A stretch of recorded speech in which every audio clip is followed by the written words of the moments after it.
नमस्कार मंडळी.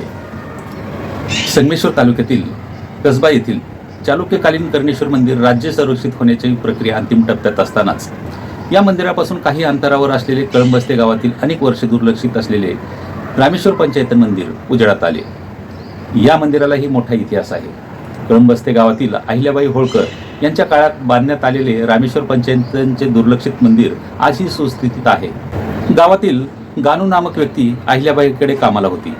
शिवभक्त अहिल्याबाईंनी ठिकठिकाणी शिवमंदिर उभारणीचे काम सुरू केले होते. गानू यांच्या कामावर खुश होऊन अहिल्याबाईंनी आपल्याकडे असलेला शिवदानातील काही रक्कम कळंबस्ते येथे मंदिर उभारण्यासाठी दिली आणि त्यातूनच रामेश्वर पंचायतींचे मंदिर उभारले गेले. खूप काळ हे मंदिर जीर्ण अवस्थेत होते.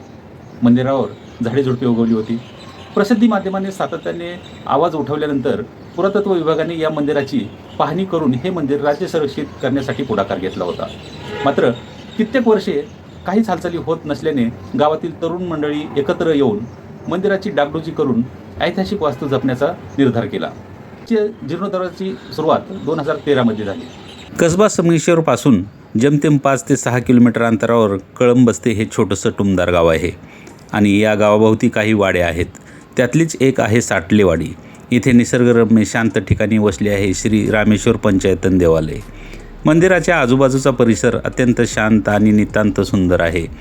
कसबा संगमेश्वरमधील इतर मंदिरा एवढेच शिवपंचायतनसुद्धा महत्त्वाचे देवस्थान असून हे मंदिर 1780च्या आसपास बांधले आहे.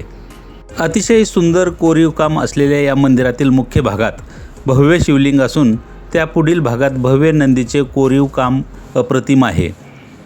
इतका देखणा आणि सुगड नंदी फार क्वचित बघायला मिळतो.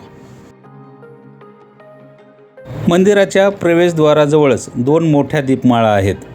मंदिराच्या चारही कोपऱ्यात 4 छोट्या मंदिराचे जांभ्या दगडातील बांधकाम करण्यात आले असून या छोट्या मंदिरामध्ये गणपती, सूर्यनारायण, विष्णू आणि रामेश्वर अशा संगमोरी दगडात कोरलेल्या रेखीव मूर्ती आहेत. इतकी वर्षे होऊनही या मूर्तीचे तेज जसंच्या तसंच आहे. या मूर्ती मध्य प्रदेशमधून घोड्यावरून आणल्या आहेत.